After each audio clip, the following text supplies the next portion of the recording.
morning, everybody. Good morning. I'm Tupelo Tom. For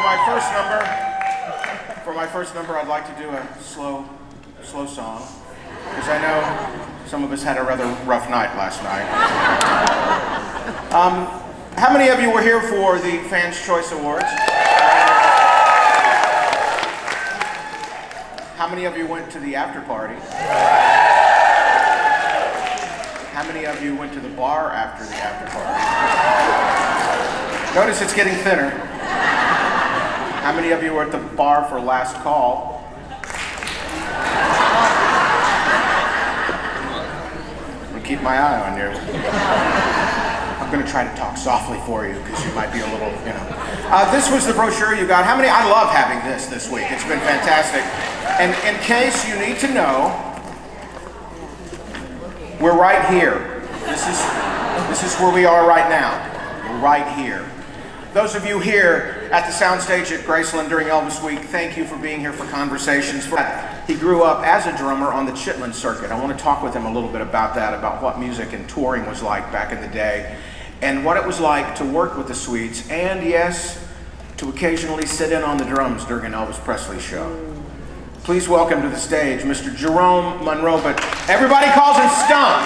Ladies and gentlemen, Jerome Stump Monroe.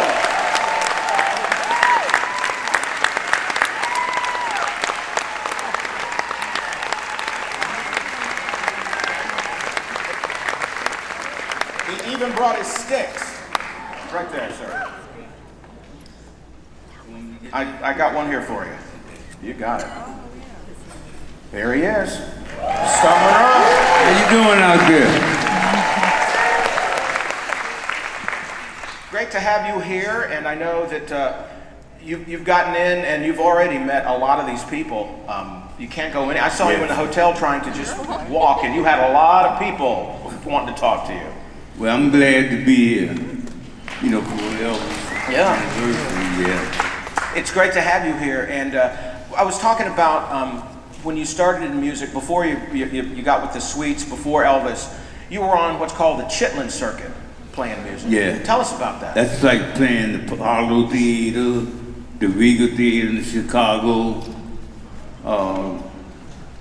Tivoli Theater in Chicago, doing all the circuits like that.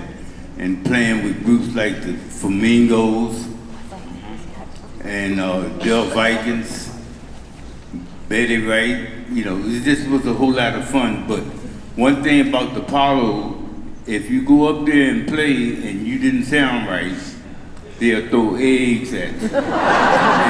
No, I'm serious. They throw eggs at you and tomatoes. Don't get any ideas. You got to be good to make it there. Oh yeah, that was a challenge right there. You go up there and you play, and you do the job right. The people appreciate it. If they didn't, they throw eggs at you and boo you off stage. So you hook up at some point in the '60s with the Sweet Inspirations. How did you get that gig with the Sweets? Well, I was playing with Martha Reeves and the Vandellas. Oh yeah. And yeah. Thank you. And the Sweets needed a drummer, and the guitar player was from Washington, D.C., and I used to stand up and play drums behind my back and everything and do the split. So what, it was very hard to do, but I did it. But I played with him, and what he did, he came up to me and said, Stump, I need a drummer for the Sweet Inspirations. And I told him, I said, well, okay, I take the job. So I got the job with the Sweets, stayed with them for about 12 years. Wow. And then we got the job with Elvis. That's right. The Sweets, the Sweet Inspirations and their band, but originally the offer wasn't to the Sweet Inspirations and their band, it was just to the Sweets. Well, the whole thing was Elvis hired the Sweets for the Sweet Inspiration to back him up. Mm-hmm. He didn't hire the band. So the Sweets had to pay for the band our salary rooms and transportation and everything. And then after we stayed with him for a while, for some reason, Elvis started paying for the band. Yeah. I played behind Elvis, so he said, well, this man is good. I want to keep him. Man, look at Elvis. And all of a sudden, I seen him fall on the floor. I said, what's wrong with Elvis? And he crossed his leg and started singing. And the people went crazy. You know, you don't see nobody, there's nobody else can do that but Elvis Presley. Believe me when I'm telling you, okay? So you got to know Elvis as a person, and I heard this story about one time you were invited to a big after party in his suite. He invited you to that party. He used to have these parties up at the International, or either the Hilton. Well, what he did, he had a party, and I didn't go. I was running after women, okay?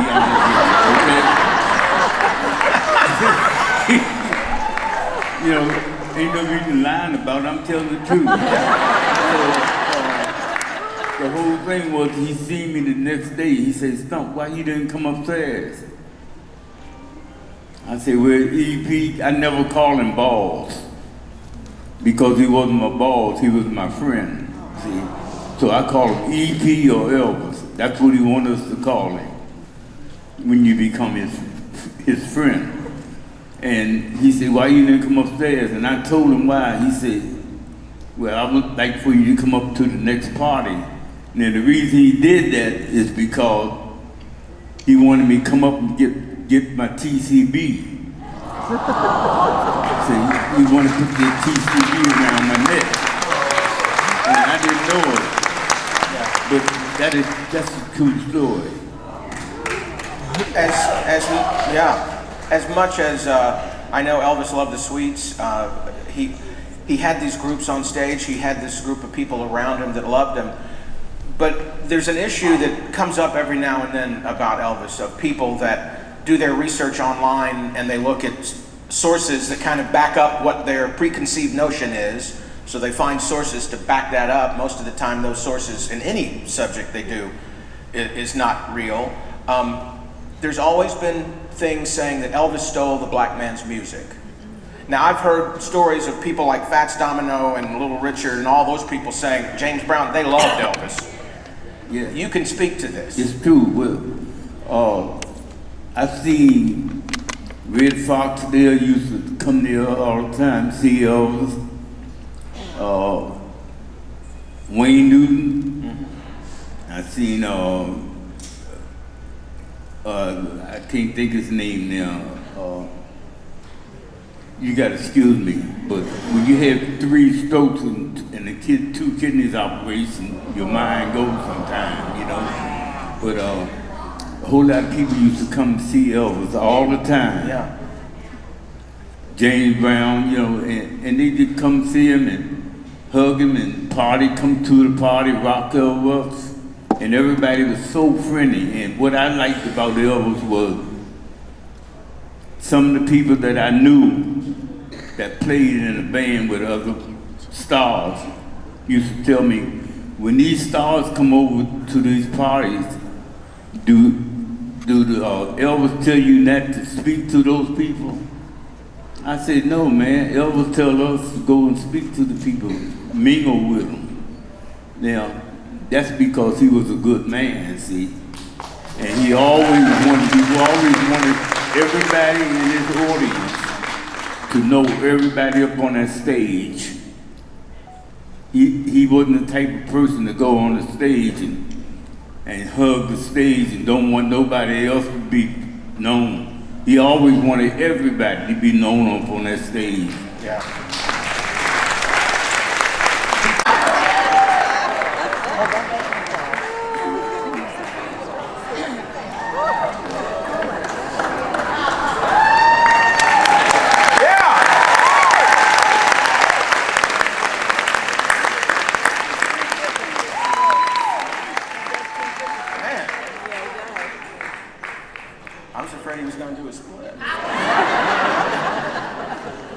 did a split one time, but it wasn't a total accident. And it's hard to make it not look like an accident because it looks cool going down, but it don't look so good coming down.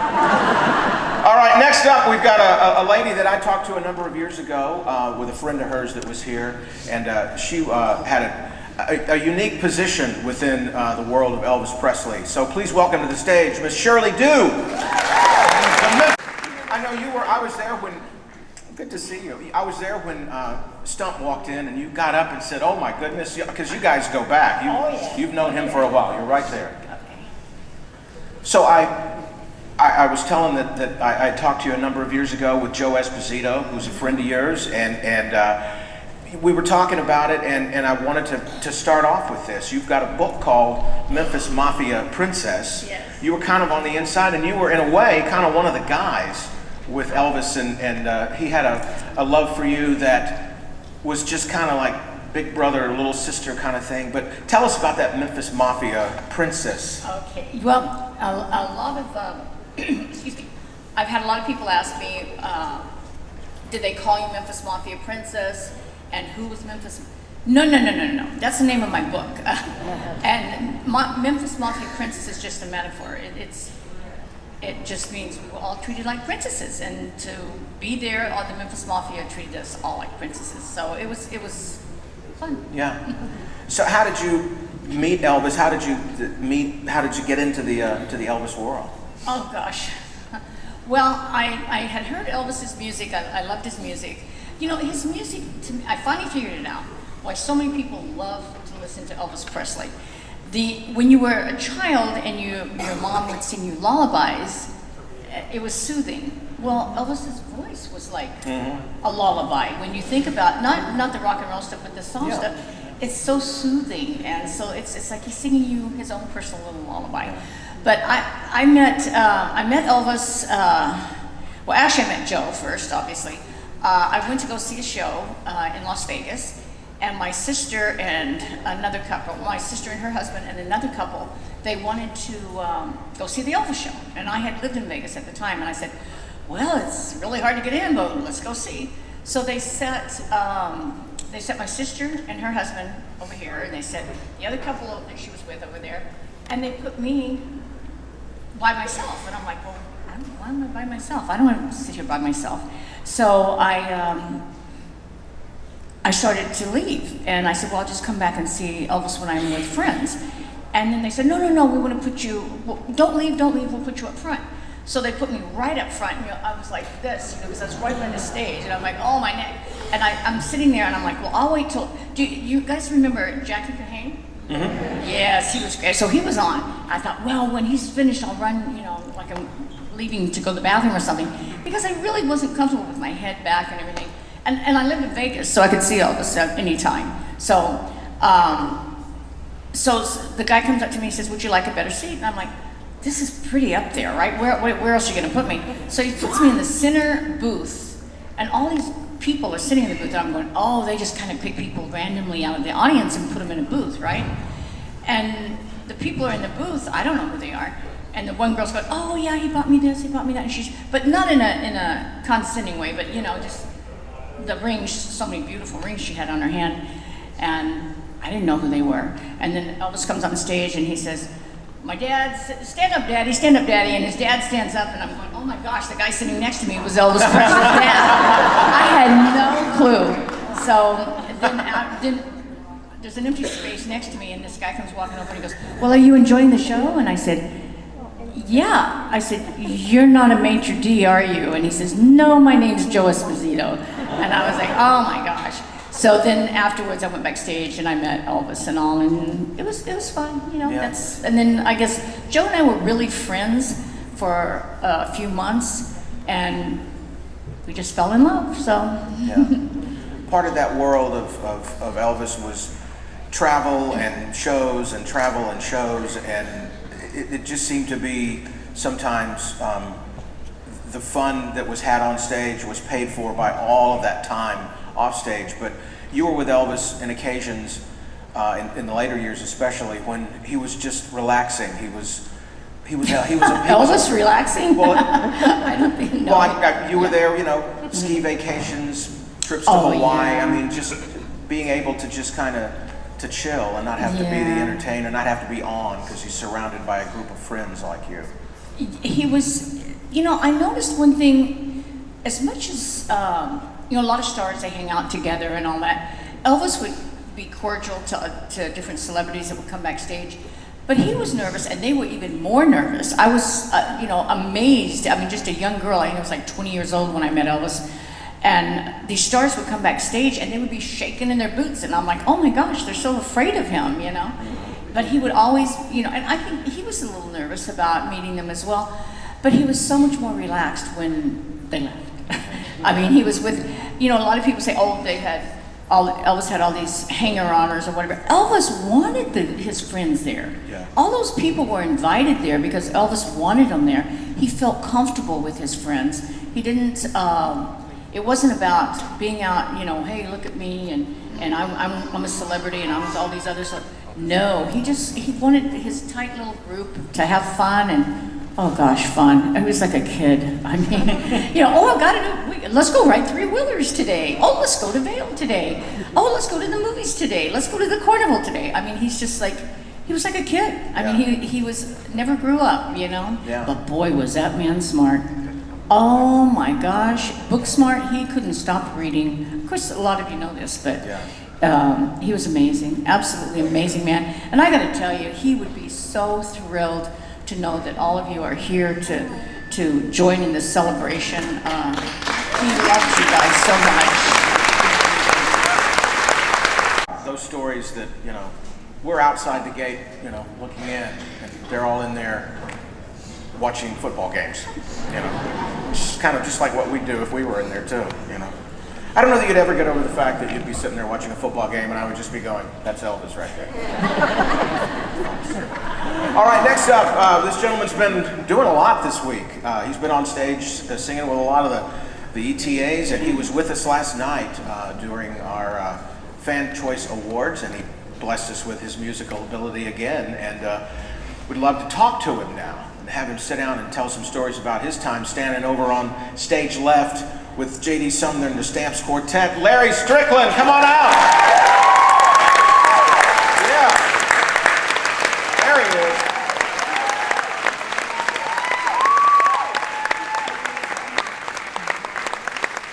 How are you, sir? Good to see you again. There you go. Have a seat there with us. I was telling them, you've been popping up a lot this week on stage. You know, I've done there. Yeah. Yeah, this week has been busier than I've ever been.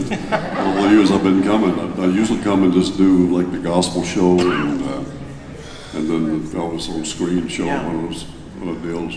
Well, you keep saying yes when they ask you. So You know they did. It just rolls. Alicia would I'd get these texts from her and, hey, do you mind, well, you want to do this? And, well, I'm here, so I may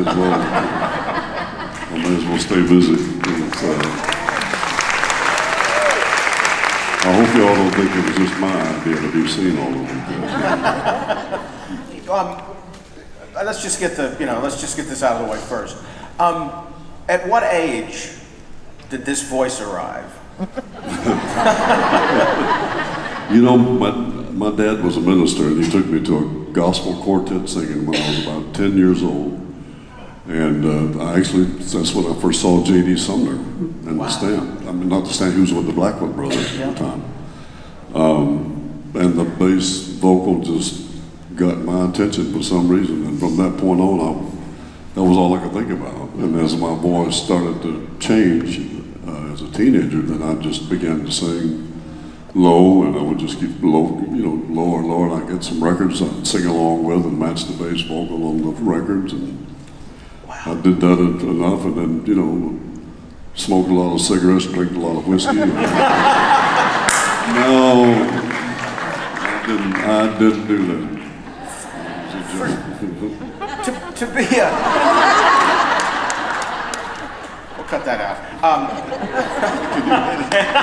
No, we can't. To be a bass singer standing next to JD Sumner is like being a baseball player standing next to Hank Aaron. I mean, it's thank you very much. It's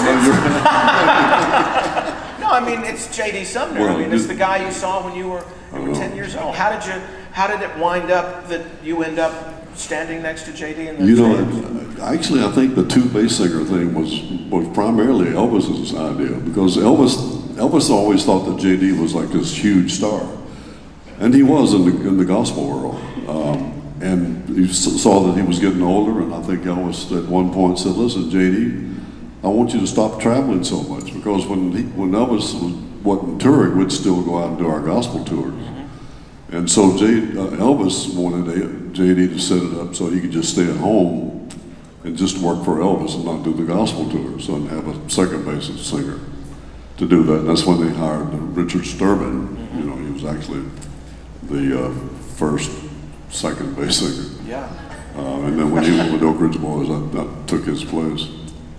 But fortunately, I didn't have an ego, because he would, every night part of our gospel show would be him burning me and kind of making not a fool out of me, but making it sound like I was not really a good bass singer, because I would sing a bass line, and then he would come right behind me and sing it an octave lower. That's kind of. So I mean, I loved him, and I learned a lot, obviously, being with him in the Stamps, and so like I said, fortunately, I didn't have an ego, and it was fun to be on stage with him. It's always, it's hard to grasp how big a star JD was, and the only way I can explain it is Elvis looked to JD like we looked to Elvis. That JD was the star. That JD was, man, Elvis just was like that. Yes. He would go to the door of the Alice Auditorium and hang out to see JD. Yes. Before he was the big star. Yeah, when he was like 17 years old or 16, whatever. Yeah, he loved the gospel quartets, and had a huge influence on his music. And if you're not a Southerner, if you grew up in the South in the 60s and 70s, there were a lot of TV shows on Sunday morning that featured, I remember Gospel Jubilee, all these shows that featured these gospel quartets. And don't think gospel quartets sing like this, standing there. You guys, I can see where Elvis got the love of moving to music. There was a group called the Statesmen, and the bass singer with the Statesmen, Big Chief Weatherton, big, tall, really handsome guy, one of the best looking guys in the whole gospel world. He had these moves, and he would actually do his leg, like when he'd go down for the low note, he'd wiggle his leg like that and this kind of stuff. And I can't say this for sure, but I mean, Elvis's ideas had to start somewhere, and I'm sure he watched those guys all the time. Yeah. And some of that probably came from Big Chief Weatherton. Yeah. In Tupelo, now, what have you been as a professional gospel singer? Could Elvis have been a member of a gospel quartet, singing his part? Yeah, absolutely. I mean, his range was incredible. So he could have done the lead or first or second tenor. I mean, But I heard he had a tendency to sing whatever part was the cool part at that time. Well, you kind of can't do that. I mean, Exactly. With a good quartet of four guys, you've got to stay on your part. And I don't know if you all back in the day have ever been to a gospel concert where it's just the four guys and a piano, but they can make the biggest sound you have ever heard coming off of a stage. I mean, it's unbelievable. This kid, I was searching Instagram, I was scrolling through Instagram before I came to Memphis, and I saw this kid, and I couldn't believe it. I was going, wow, man, this young guy, his look and as good as he is, and I had no idea he was going to be one of the contestants on the Oakland contest, and that was Emilio. And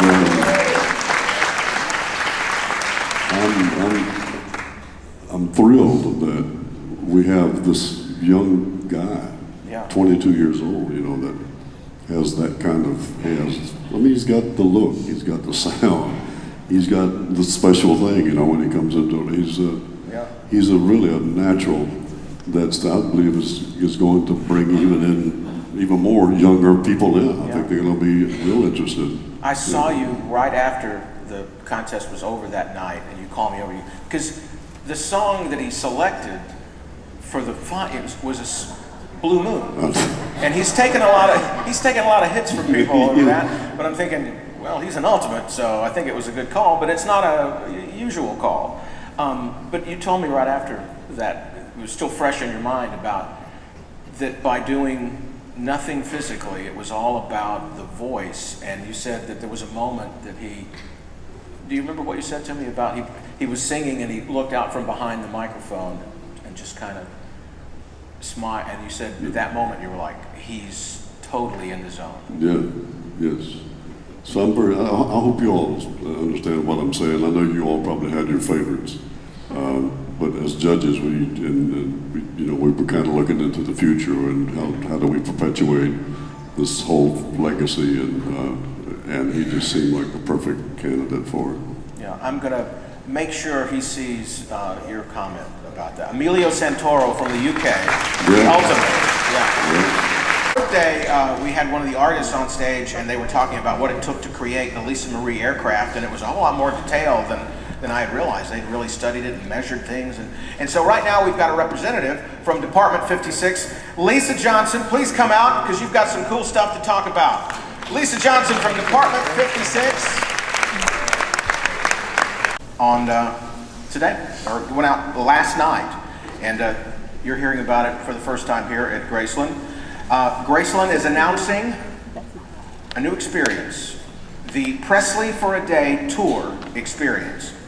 It's an exclusive tour. It's limited to 8 people per day, and it offers a bespoke experience with unprecedented access to some of the Presley family's most beloved places on the Graceland grounds. Elvis Presley Enterprises has just announced that new exclusive tour, and proceeds will contribute to the estate's ongoing commitment to preserve, protect, and enhance the grounds. So what does that mean? That means launching September 6th, Presley for a Day, limited to only 8 guests per day, will provide access to some of the Presley's family's most beloved places at Graceland for the first time since it opened to the public.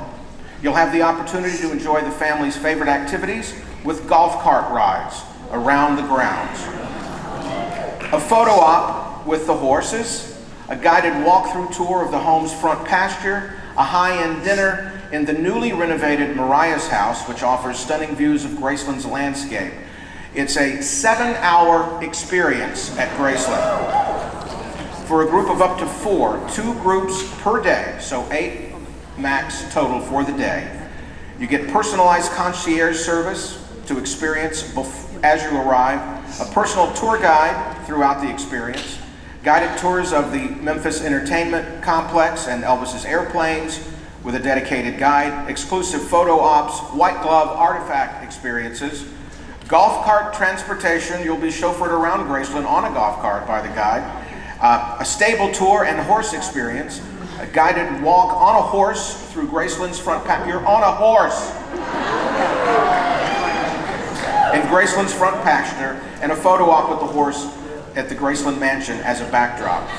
And access to Mariah's house, and he's got something to say about that, so I'm gonna save that. An exclusive dining experience, a high-end meal at Mariah's house, stunning views of Graceland from the enclosed deck. After hours Graceland Mansion tour. After the meal, a guided after hours tour throughout the mansion with exclusive photo ops. An exclusive swag bag, items exclusive to Presley for a Day tour guests, and this is all being announced. You will be invited to also stay like a Presley at the guest house, a specialty suite package offering personalized service. So many things to learn and find out about, but here's the top line. If you want to be a Presley, this is the way to do it. Presley for a Day, an experience that's going to be starting in September, right here at the mansion on September 6th. To tell us more about that and about some other things that he's got planned for the future, the managing partner of Elvis Presley Enterprises, Joel Weinshanker.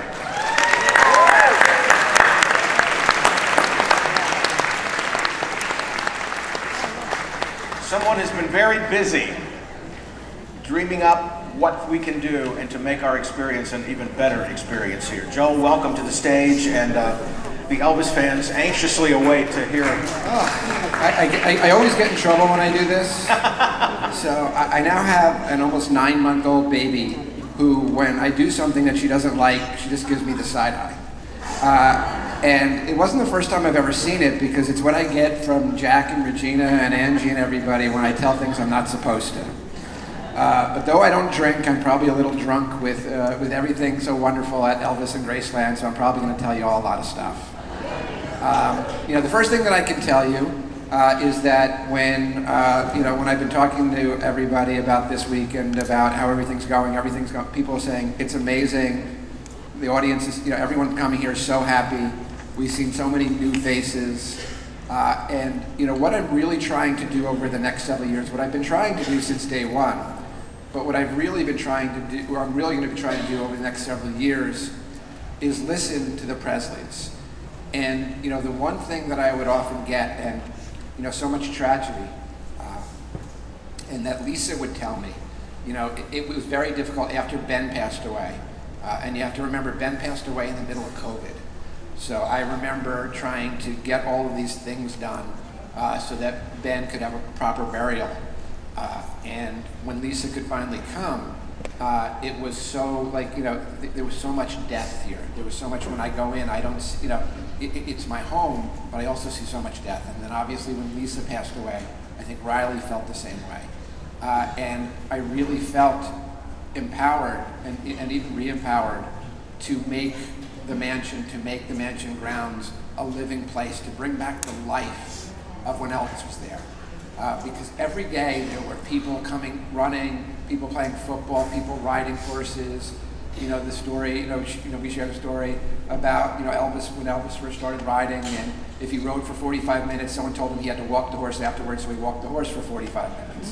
But that's a great story, and that's just Elvis. Elvis wanted to make sure that his horse was okay. And a lot of the things that we're going to do, in 3 years from now, it will be the 50th anniversary. And we are going to be announcing things and doing new things every 3 or 4 months. Something especially on the mansion property, on the grounds. Some things people are going to be able to experience, some things they're not going to be able to experience, but everything is going to really elevate who we are, what we're here to do. It's about Elvis's legacy. Everything that we do is what would Elvis do. And as some of his biggest fans, what I would ask you all to always do is spread the gospel of Elvis. Because it's so important, especially in these times. If you think about all the things going on in the world, the one thing that Elvis would never do is yell at his neighbor or look down at his neighbor because he had a slightly different point of view. So what I ask you all to do is think about that. If you're having a situation, if you think about anything you're thinking about in the world, if you're watching TV, which I try not to do anymore, just think about what would Elvis do. And what I would tell you he would do is he would always come to his neighbor. He would always say, I may disagree with you, but I respect you. And I think we need to be doing more of that. But what we're going to be doing at Graceland is really, the Elvis tour, Live Like a Presley, what it's really designed for, it's an expensive tour, absolutely, because it's so limited. But we're not making any profit from it. We're taking every single dollar. First of all, we're donating $400 from every tour to local Memphis charities. And that's not something that's difficult to think, why would we do that? Because that's what Elvis did every year. He took a percentage of his tithing. He took a percentage of his, the money that he made. And you can see the hundreds, if not thousands, of checks in the Presley Family Museum about what he did every Christmas. And we're just trying to emulate that. That's an easy thing. That's something to do for our neighbors. We're going to be giving them to people on the left and people on the right and people in the middle. We're going to be giving them to good people who do good things for the community. And that was ever so important to him. And the rest of the money is going to, Mariah's house is an interesting story. I've been to Graceland 1,000 times. Y'all, I'm sure most of you have been to Graceland a lot. I never knew it existed. So if you're thinking about what it is, if you come from the stables coming to the racquetball building, there's a small building that was a small stable that actually housed Lisa's horse, Mariah, that we're going to be using as an outpost. There's going to be barbecue, there's going to be all of these things, but it was used for storage. It smelled like some animal's pee that I was told. My wife was actually fortunate enough, she actually got to ride Reno. That's one of the new horses that this morning. So when I was talking to people in the stable, they're like, it smells a lot better. So, but it's just one of many things that we're going to be doing to enhance the property, to enhance the experience, to make it more lively. Count of hands, how many people are coming back for when Riley's doing her book? So those of you who not, it's going to be an amazing experience. You know, Lisa worked for a long period of time on her autobiography that she was unable to finish, but came close to finishing before passing. And Riley took that up, completed the book, and it's going to be a tremendous release. October 9th, I believe it's released. If you buy it from Graceland or on Graceland.com, you get a hand-signed lithograph from Riley that comes with the book exclusively at Graceland. And if you all remember when we released the gospel record, that was 5 or 6 years ago, 7 years ago. I'm very bad with time. We got Lisa to actually sign a lithograph, and I'm sure every one of you that have that, it's a cherished piece that you have. So definitely something to come back for. The book is, it's absolutely an amazing journey, an amazing experience. Lisa was, Elvis's legacy was Lisa. I mean, he left everything to her. He wanted her to be the future. He said, very clearly said the best thing I've ever done in my life was Lisa. So now Riley is really taking that on, and Riley is an extraordinary, not only actress, director, producer, but an extraordinary human being. She, again, is solely focused on what is best for Elvis's legacy. We don't have conversations on, well, this doesn't really seem organic, but we can make an extra $1, because that's not the conversations we have here. We really have here, here's what we need to do. Now, how do we make enough money to do it? We look at it very much the opposite. All the obligations that we have, all the things that we want you all to see, how do we make sure, even during COVID, when we couldn't have anybody here, how do we make sure that we keep everything up, we elevate everything, and we just keep it coming?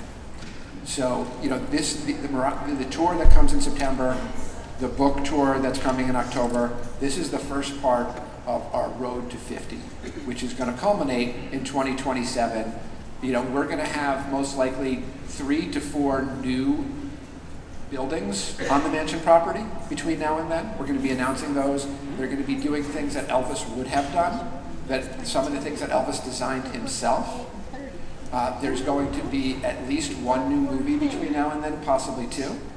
There's going to be, Baz Luhrmann is working on a documentary.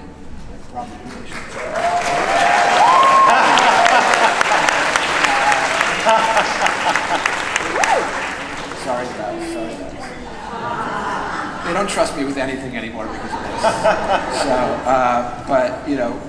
there's most likely going to be a streaming. There's going to be something that's really special coming out next year, starting in London, that will allow you to actually come into rooms that Elvis was in and actually interact with all of these. Think of something that Elvis really wanted on property, like a recording studio. I can pretty much certain that there will be a recording studio on mansion property, which is something that not only did Elvis always want, he designed. So, there is in our archives architectural drawings for that. So we're going to continue to do things. You don't need to clap for me. Okay. I know. There's so much love in this room. I get it. It's okay. So, but the whole key here is really in a world of such quick change. Everything has changed. Movies, music, things are so disposable.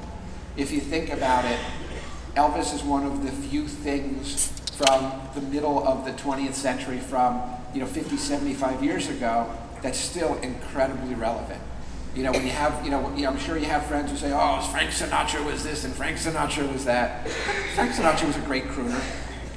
But, he doesn't matter today anymore, and that's just a statement of fact. If you look at all the people, you looked at the movie stars, outside of Charlie Chaplin, how many people can name a movie star from before 1960, 1970, and even from them? It's everything so disposable, but the greatness, the revolutionaries, the reason that I always wanted to be involved here is because Elvis was a revolutionary, like Da Vinci, like Mozart, like Beethoven. Elvis was a revolutionary. Everyone who came after was an evolutionary. Most of them, the great ones, admitted it. Lennon and McCartney admitted it. All the other great ones that came after him because of what Elvis did. Michael Jackson, all of these people paid homage. Said, without Elvis, I wouldn't exist. So it's really important for us to keep that legacy too. It's the easiest drug in the world to sell. You just got to show somebody one thing once, and they're hooked. So it's not hard. But we do count on y'all to help us do that. So we had an amazing movie. Those of you last night saw, and again, it's not something. Once somebody is involved in our universe, be it a famous musician, a famous actor, they never leave because they get that feeling. They get, they know the gravitas of what they've been part of. So we're just going to keep on doing these extraordinary things that really keep on elevating Elvis. Everyone has my email, and some of you use it often. So if there's anything you think that we're doing wrong, it's always us looking back to what Elvis would want, what Elvis would do. A lot of the people who come, a lot of the performers who come, a lot of Elvis's friends who come, these are the people that I count on. And if you look at some people who aren't invited, maybe it's because, very frankly, and some of that is me, and I'll put it on me, is just because I'm looking for the true statements. I'm looking for the people who, and again, I do not have anything negative to somebody who needs to earn a living, but I don't want anyone earning a living on things that Elvis didn't want and didn't say and didn't do. Starting in 1964 when he started, I always say one day I want to come to do an interview with this gentleman, and I want to bring like a cloth and give him scissors and a comb, and the interview's conducted while he cuts my hair like he did Elvis Presley's. Ladies and gentlemen, Elvis's hairdresser and his spiritual advisor, Larry Geller.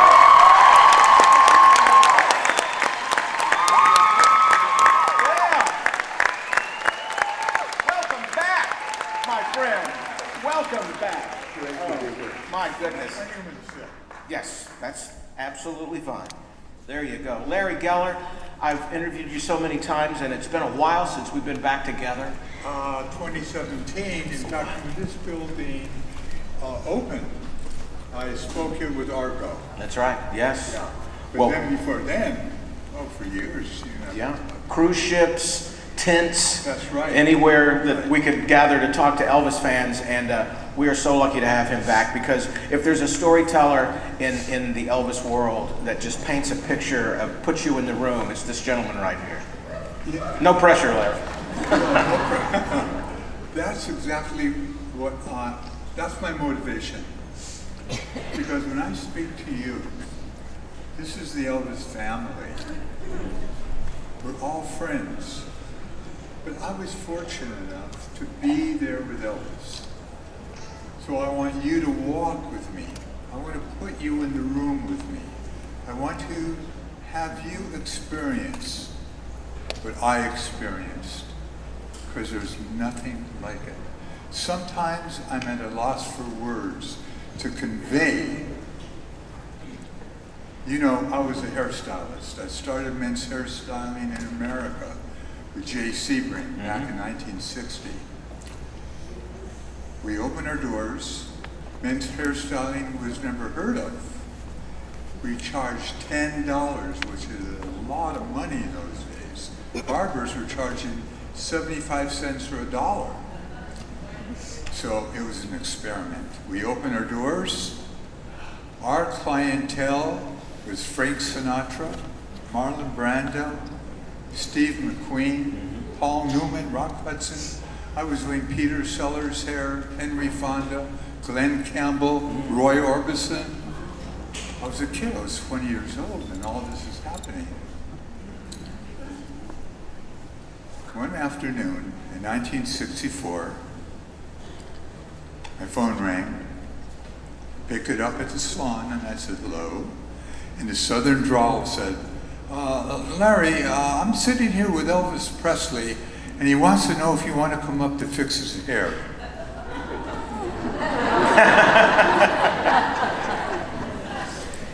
After being with all these celebrities, and they all knew me by my first name, Elvis was is and will always be the icon of icons.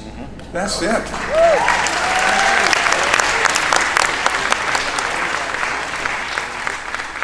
I was so excited. Of course I said yes. So his name is Alan Fortas, whose uncle at the time was the Attorney General of America under Johnson, right? So at any rate, I packed my bag. I'm running out the salon, and the receptionist says, Larry, wait a minute. Peter Sellers is on the phone. I said, you tell Peter I'll call him. I didn't care. It could have been Moses. I didn't care. Any rate, drive up to Bel Air. Someone meets me at the gate. Drive up that winding road. Elvis's house was on Perugia Way, on this overlooking the Bel Air Country Club. Tons of fans in the front. The gates open up. I drive in. I walk into the house, and I'm looking around, checking everything out. Someone takes me into the den. I'm looking around and I'm checking everything out, and about 30 seconds later, here comes Elvis. He's wearing a cap, a motorcycle cap. With some of the guys, and he walks up to me, and he was just glowing, just emitting energy. And he walks up and says, hi, I'm Elvis Presley. And I said, hi Elvis, I'm Larry Geller. He says, come on, we'll go into my bathroom. We'll talk. And you fix my hair. I said, great. See you guys later, he says. Go into the bathroom. And I expected to see a star's bathroom with light bulbs around the mirror and a big chair, comfortable. Very plain. Big bathroom. Nice, clean. And there's a small basin. And Elvis said, come on, we'll do it right here. So I grab a towel, I put it, and I'm so careful. Shampoo, I lather it, I'm rinsing it out. I'm not even done. And Elvis picks his head up and starts going back and forth, and water spattering on me. He's drenched. And you know what he does? He says, hey Larry, what the hell, man? At least it's clean. And when he said that, it put me at ease a little bit. Yeah. I knew where I was. Elvis was 28, I was 24. He says, come on, we'll do it right here. We sit in front of this mirror, this marble ledge. He tells me he's working on, in the middle of a movie called Roustabout. He says, now Larry, you can't cut too much hair because these scenes have to meet. I said, Elvis, let me do it. I know exactly what should be done. He said, all right, man, I'm leaving the driving to you. That's exactly what he said. Yeah. Took me about 45 minutes, and not a word was spoken. Anyone that knows Elvis knows you can't stop him from talking. I mean, we would talk, and after that, for years and years, that's all we would do is talk. In fact, he would be late for everything because we would get into conversations about life, about politics, current events, always ending up in philosophical conversations about life and the meaning of life. And as everyone knows, beyond the jumpsuits, like Elvis used to say, the fans, they know me. They know me. They know Elvis Presley. They don't know me and the things that I am doing and what I want them to know. But I didn't know any of this at this point. So I sprayed his hair. And I'm looking in the mirror and I'm saying, what do you think, Elvis? And he looks, he said, beautiful, beautiful. He spins around and puts his fingers just like this in my face. And he got real serious. Who are you? Who are you, Larry Geller? What are you really all about? What are you really into? I was stunned. And I was tongue-tied for a moment. And I said, well, I'm I'm sitting with Elvis Presley. He got so serious. And I said, well, Elvis, you know what I do for a living. And I work with celebrities, and this is where I make money. This is my craft. But I hear you loud and clear. And what's more important to me than anything else in life is my search for God, for truth. Why are we here? Why does anything even exist? How did it happen? Are the scientists right? Is this all just an accident of chemicals evolving over billions and billions and billions of years? Or is there a God, a creator, a master plan? I said, Elvis, I read every book I can get my hands on. Spiritual books, philosophical books, metaphysical books, books on health. I became a vegetarian. I meditate, I pray. And all of a sudden, I got very, very self-conscious.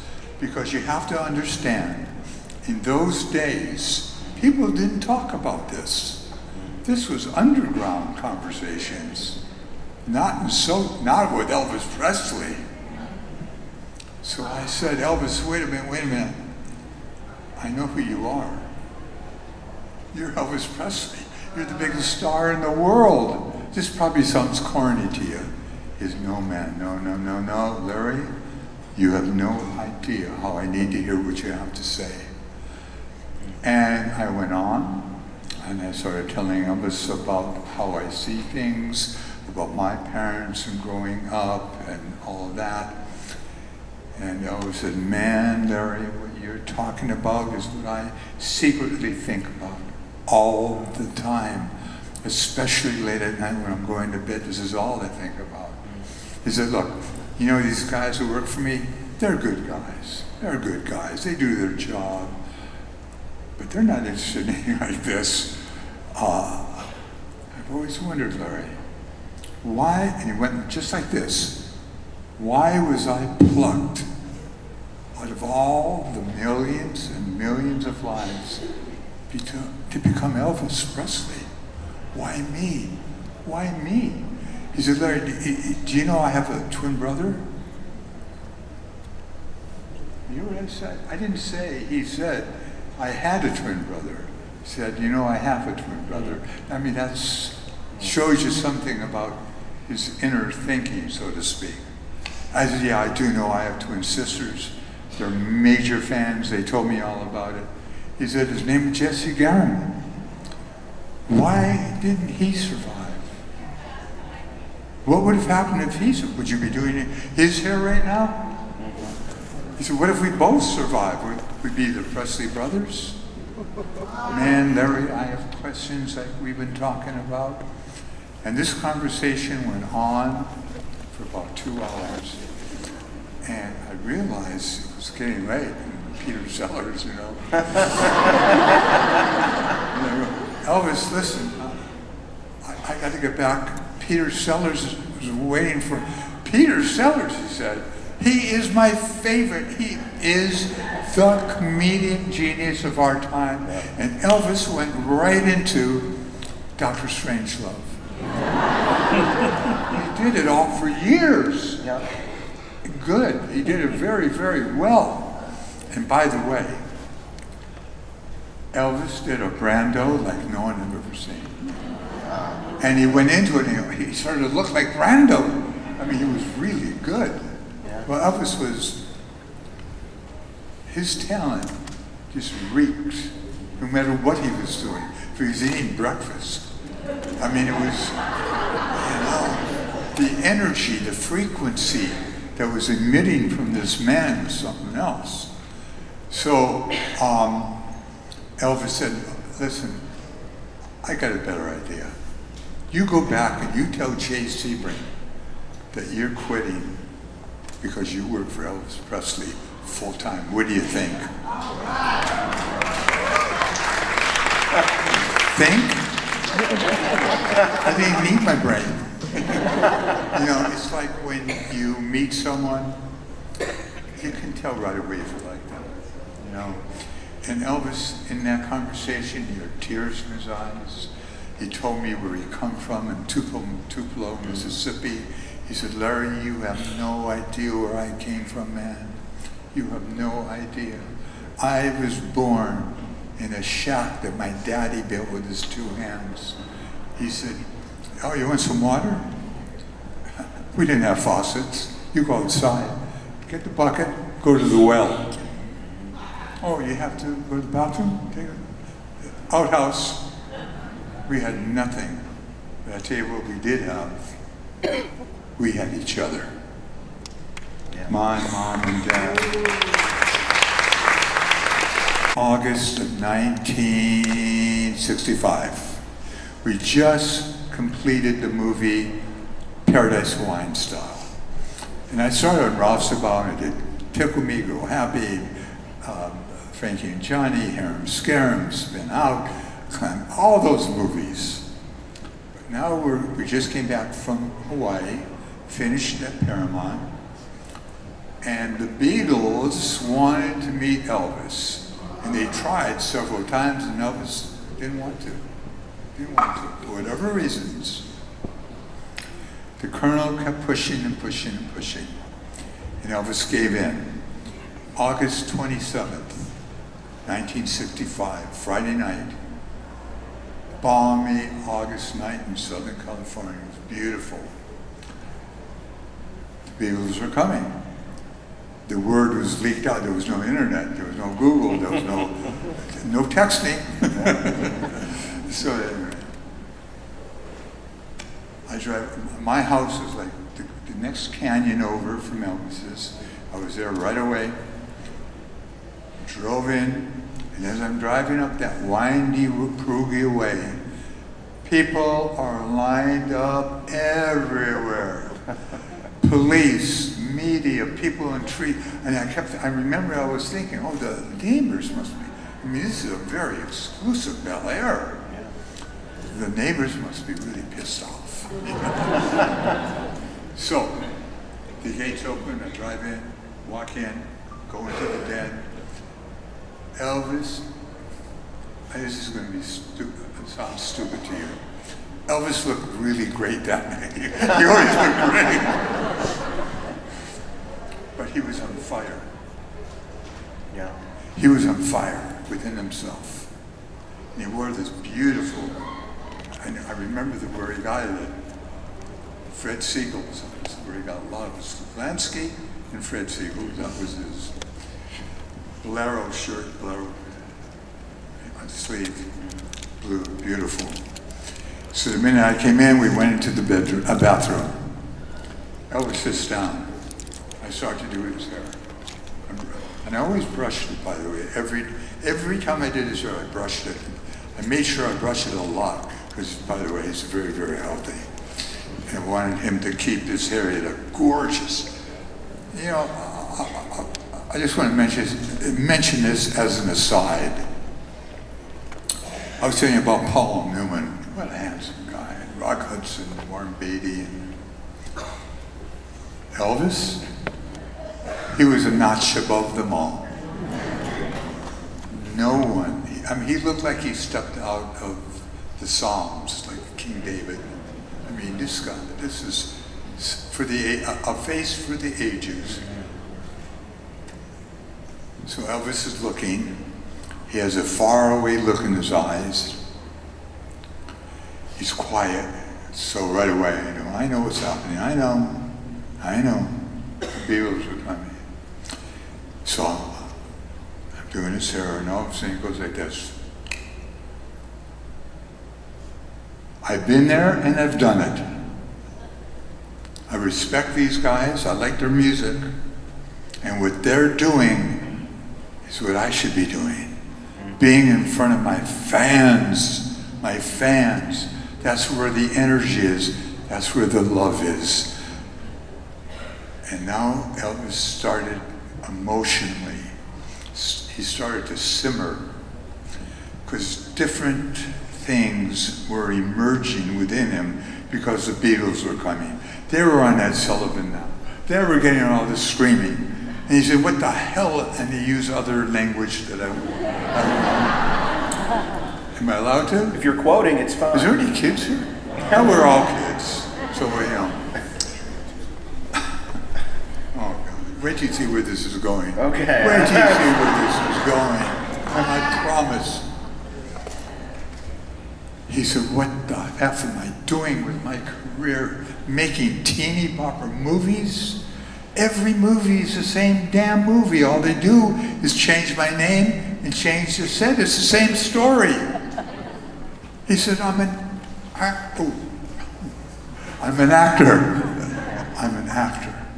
I'm an artist. I owe it to my fans.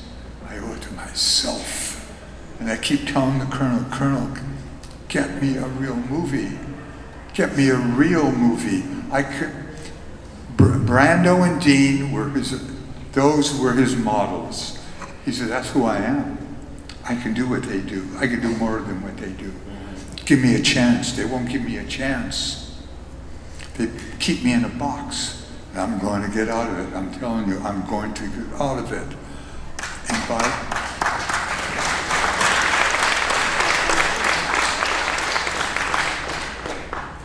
And another aside.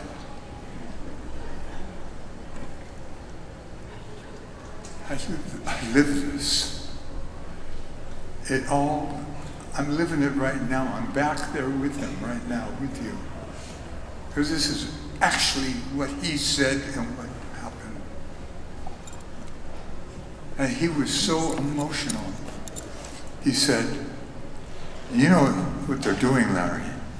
And this is when this term first started. He said, they're packaging me. And that's when the package, you know. He says, I do a movie, and it makes millions of dollars. Millions, all these people are making millions of dollars. RCA puts an album out. It's all part of the deal. He said, no, don't get me wrong. I make money.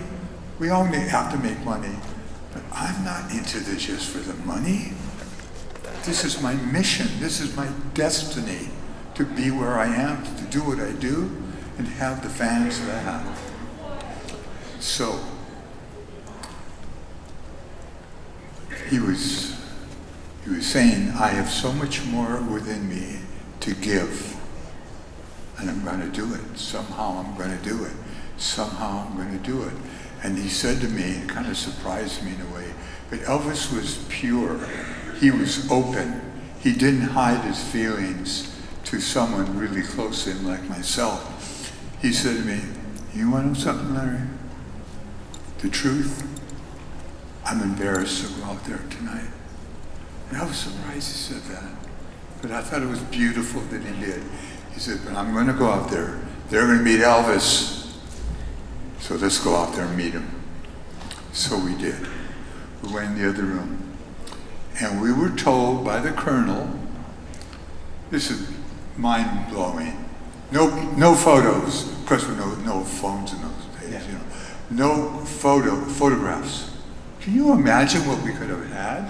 What you could have had? Yeah. My God, a couple books of pictures and stories. Whoa. So, the Beatles come in. They walk up to Elvis. Everyone stands up. Hi, hello, hello, hello. Elvis sits down in the chair. The four Beatles sit on the floor in front of him in a semicircle.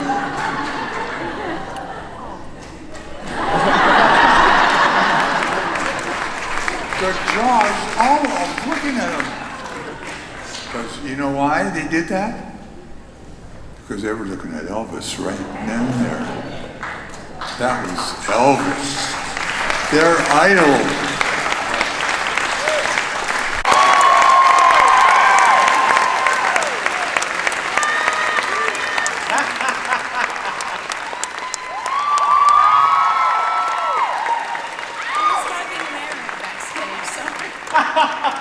Tell them what you said. Oh, thank you. I said I was hugging Larry backstage because I haven't seen him for so many years. Yeah. So it's great to run into all the people that That's been what, I knew back in another life. Have a seat there. How's everybody? You must be excited. exhausted by now. I know this is the long session. They're going to be worn out. No, that's what we're here for. Did you get bathroom breaks? And Yes. Yeah. that's important to me. I planned my whole day around that. I was saying that my Elvis week started off back last week with the Mansion Tour with you, and you had a great opportunity to sit and talk to fans. It was a very informal kind of discussion back and forth between you and the fans, and So much fun. It's always so wonderful to get some one-on-one time, you know, with the fans. With, is that my phone? I'm expecting my 5th grandchild. Today is her due date. I know. It was a struggle getting on the plane to come here because I like to be there, you know, and hold the baby first and all that. we'll tell Pam. Pam, if she gets the Yes, call, if let I us get the know. call, let me know. That's the ring that my son Brandon has, that old-fashioned ring. So yes, the 5th grandchild. We don't know if it's a boy or girl. They don't want to know. I said, let me find out. I won't tell you. But they didn't go for that anyway. Yeah. So yeah, anyway, it's wonderful to sit, you know, one-on-one with some of the fans and get to hear the questions that they're most curious about and share some memories and insights into Elvis's beautiful soul, his beautiful spirit. You know, I feel so incredibly privileged and honored and humbled to have known him on such an intimate level. We've talked before, Tom and I, you know, we were all things to each other. I was his confidant, I was sometimes his mommy, you know, sometimes his lover, sometimes his sister, and always his friend. And we covered the gamut. So I think in those kind of relationships, you know, you really get to know someone so intimately and so personally, and the human entity, not the Elvis on the marquee. You know, he used to say, I would say, honey, so many people love you. He said, yeah, but they love Elvis Presley. They don't know little Elvis. And I said, you know, I think they do. And that's the one wonderful thing about Elvis's fans. You love him not only for his extraordinary talent and his looks, but also just for his humanitarianism, his philanthropy. You know, he was such an extraordinary human soul with such generosity. Pardon me. I love you guys for loving him for those reasons. And we were sitting there, and you were talking about, you know, that first meeting with Elvis and how things evolved, and it happened rather quickly. And if it, we'd said before, if it was in a movie, it would be totally unbelievable because it's so romantic and meet cute kind of thing. Even writing my number down on a matchbook cover that Joe Esposito handed him. Oh, you got to tell about your feelings about, because this is so cute. My being coy. Yes. Yeah, well, you know, I was a Southern belle, and I was really quite prudish. I was kind of stultified in my emotional growth, I think. So I was in the movie with him, and did you want me to tell them? Yeah, I guess we got to get to the TGI. Oh, you want TG, that? yeah, whole thing? yeah. Okay. Well, it all happens in 24 hours. So. Yeah, that's true. Yeah. So I was Miss Tennessee Universe, and my roommate in the Miss USA pageant was Jeannie LeMay, who was Miss Rhode Island. We became best friends. We were total opposites, but became best friends, and she moved to Memphis to be near me. We're walking down the street one day in Memphis, and we were starving. She said, oh, there's a TGI Fridays. Let's go in there and have a handbag act. She talked like that because she's from New York and New Jersey and Rhode Island area. Let's go in there, we can have a hamburger. And I said, oh, no, Jeannie, we can't go in there. We are 2 unescorted ladies, and they serve alcohol in that establishment. We'll look like pickups.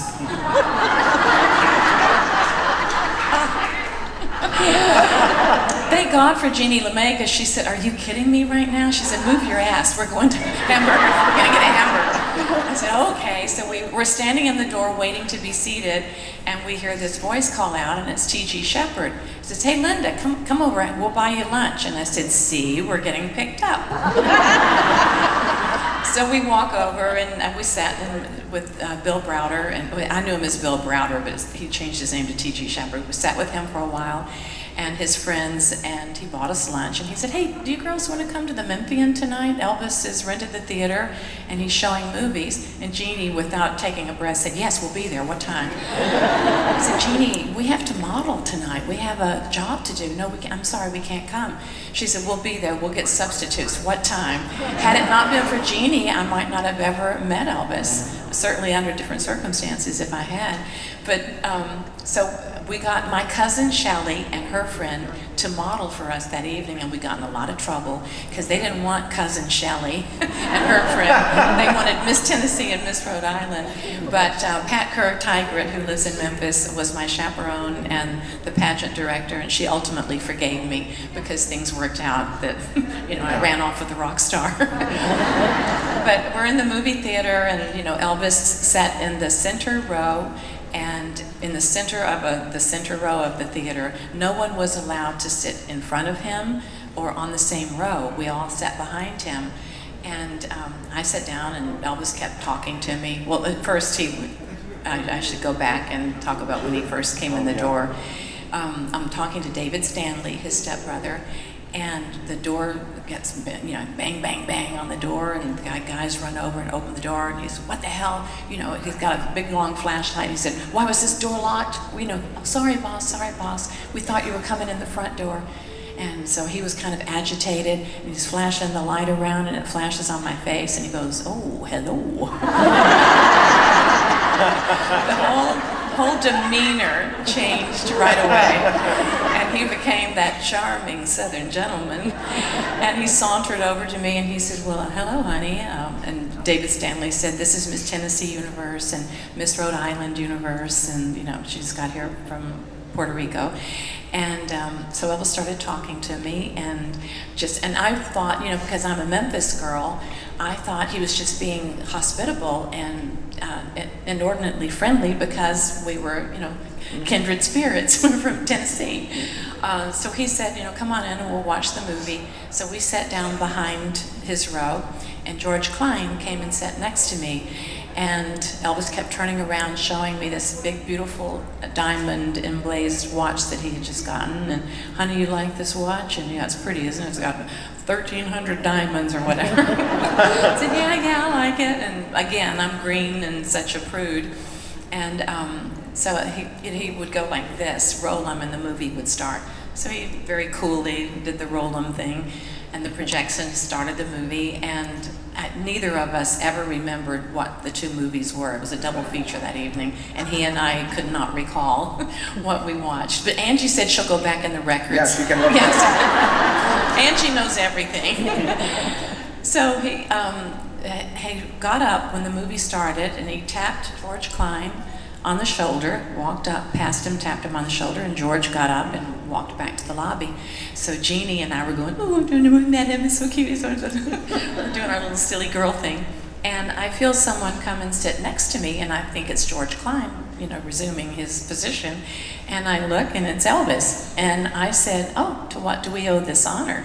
And he was taken aback by that comment. He goes, "Well, honey, I just wanted to come and sit here and talk to you and get to know you a little better." And again, I'm thinking, oh, he's just being hospitable and friendly because we're both from Tennessee. Then he starts the old, yeah, put the arm on the chair and starts nuzzling me up. And I thought, oh no, this man is married. I do not date married men.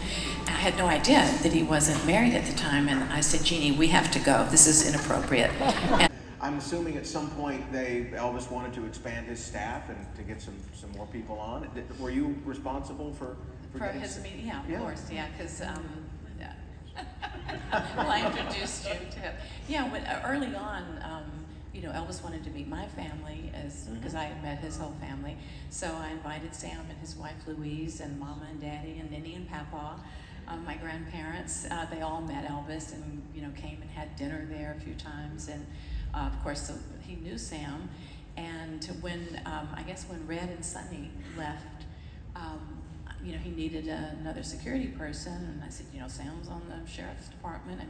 And so he said, "Yeah, that's right. You think he'd be interested?" I said, "You could ask him." So that's how that came to be. Yeah. I was so honored that, he asked me, so great. Of course, he'd been so good to my family. You know, he bought my mother and dad a house. Of course, he bought Linda a house. He bought me a house. He had just lavish gifts on us. Cars. And, you know, we felt like it was he was part of He had guns everywhere, in his belt and in his boot. So he was packing too. Yeah. It's one of those kind of things with, we have a part of the bus tour where Angie found this great photo of Elvis over at McCullough Lake, which is actually much closer than you think it is, and it's hidden. And Elvis is in a boat, and they've handed him a book, and on the book it says rules and regulations for the lake. And you can just see Elvis like, really? Really? This is rules and regulations?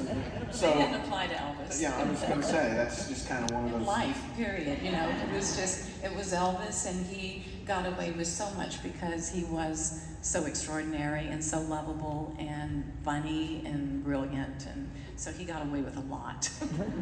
One of the fans last night reminded me of the story. He's from Nassau County, New York, and in and they were telling me they were at the airport when we landed, and they recanted this story, which I do remember largely, that when Elvis, and back then it was against the law in New York. They had something called the Sullivan Act, and off-duty police officers couldn't even carry guns. It's like a Marine. Here he is.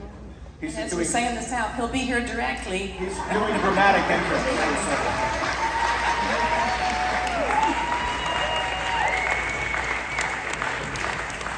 It's all about family. See how I respectfully stand up for you? Okay, that's enough now. Thank you. Give us a hug. I sort of dozed off back You dozed off.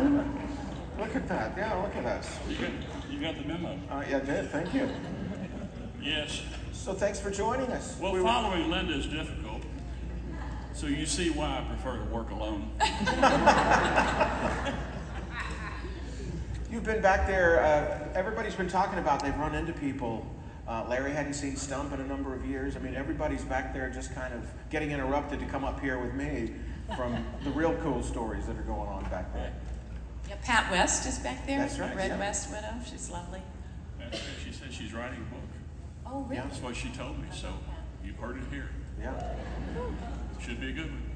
What's been your experience this week? I've been seeing a lot of fans posting about meeting Sam Thompson. You're very open with the fans, you know, because you spent your career with Elvis having to not be a part of the fan world and meet them and get to know them because you had to protect people and Elvis. It's a bit ironic, really, and I've often said, you know, sometimes when I make speeches, I'll say, you know, ladies and gentlemen, I'm the guy that kept you from getting too close to Elvis. And that doesn't usually go over very well. But it's really true. But, you know, Elvis loved his fans. And one of the cardinal rules was don't hurt the fans and don't let them get hurt.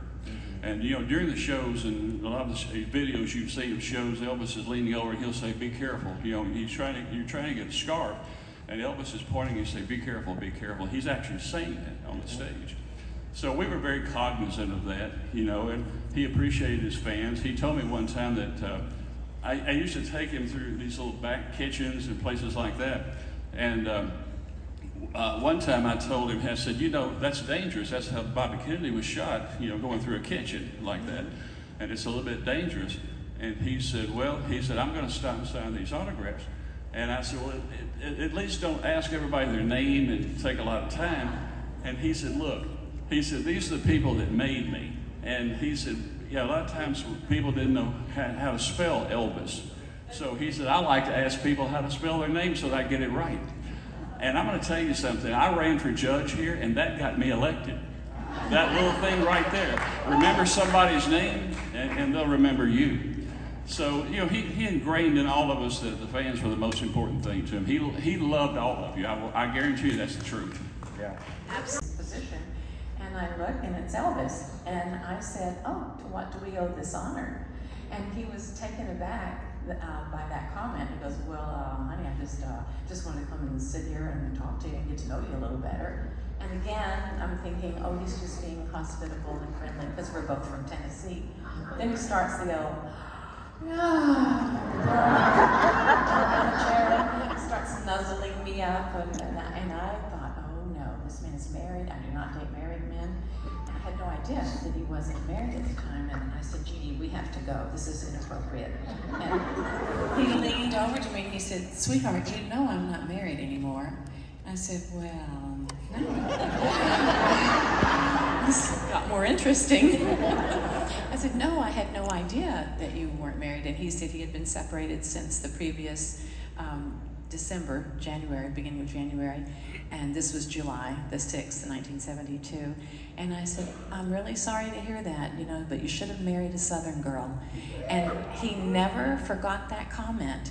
And it rang true to him because he and I were kindred spirits. We did share the same love of family, devotion to family, the same religious fervor, the same upbringing. And if you're raised in the South, you know what I mean. There is a culture all unto its own if you're raised in the South. With everything from the cuisine that we love, my country food, Cracker Barrel. You've got to get an endorsement deal. I've already been. I know. I should be a spokesperson You really for the should. Cracker Barrel. You need to write their theme song. Or something. I've already been, had my catfish, turnip greens, and fried okra. I do. And so, anyway, we really connected on just a deep level right away. And we started kissing in the movie. It was like we should have been in a drive-in theater. We were making out the whole time, not watching the movie, and talking and laughing and kissing. And when the double feature was over, he said, now, sweetheart, I want you to come to Graceland tomorrow night. I'd like you to meet my dad, and I want to show you around my house. I said, oh, that would be great. Yeah, okay, I'll be there. And he said, so let me get your number. And playing it cool, I said, well, I don't have a pen or a piece of paper or anything to write it on. Wanted him to do the work, trying to be hard to get, I guess, which I wasn't. He didn't have to work too hard. So he called Joe Esposito over and he said, Joe, give me something to write on. I want to write down her number. I want her to come to Graceland tomorrow night. And Joe typically would, he made all of his phone calls. He did everything, for Elvis. And he typically would have written down the number himself, but instead he handed him a matchbook and a pen, and Elvis wrote down my number on the matchbook, which is cliche. Like you said, if this had been a movie, you couldn't have made that up. So he walked me out to my little car. I was a little Vega, and a little blue Vega, no air conditioning, and again, sweltering heat. And kissed me goodnight. He said, is this your car? And I said, yeah. I was very proud of it because I had won it from Miss Liberty Bowl. I won Miss Liberty Bowl. I said, it was Miss Liberty Bowl, and they gave me this car free. And in his mind, I know now, later, he was churning what kind of car can I get her to replace this little piece of crap. Because when I went to Graceland the next night, he again mentioned that little unair-conditioned Vega. So I went to Graceland the next night, and he took us around on the golf carts, and you've all been to Graceland, right? You've all been through the mansion. And in the back field, there were cornrows, literal cornrows that didn't have any corn on them anymore, but they were bumpity, bumpity, bumpity, bump. And it was his favorite thing to do, to take us on thrill rides through the cornrows. So Jeannie and Red West were in the back of the golf cart and get bounced around because I wanted Jeannie as my backup. She was like my wing woman, I wanted things to be on the up and up. So, he and I just connected, and I stayed there till 4 a.m, and then I left and went on vacation with my Aunt Betty Sue down to Gulf Shores, Alabama, and was disconnected for 2 weeks. And when I came back from the beach, the phone was ringing, and it was Joe Esposito, and he said, where the hell have you been, Elvis? The boss has been looking for you. He said, I know your number by heart. And Elvis grabbed the phone away from Joe, and he said, where the hell have you been? Who do you think I am? I'm Elvis Presley. I know. I said, I told you I was going to go on vacation for 2 weeks. And he said, you didn't tell me you were going to drop off the face of the earth, because there were no phones, no cell phones then, and we didn't have even a rotary phone in our little beach shack that we were in. So he said, I want you on a plane. Get on a plane tomorrow morning. I want you in LA. We're going to Vegas to start rehearsals for my Vegas engagement. And I said, I still have sand between my toes. I've never been to Las Vegas. I don't know what to bring. He said, don't worry about it. Just get on that plane. So Joe got back on the phone and said, you know, I'm going to send you a ticket. Be at the airport tomorrow. And it was so funny because he said, who the hell do you think I am? He said, I told you, I want to be with you. That means I want to be with you. I said, okay. Sold. Hard to get.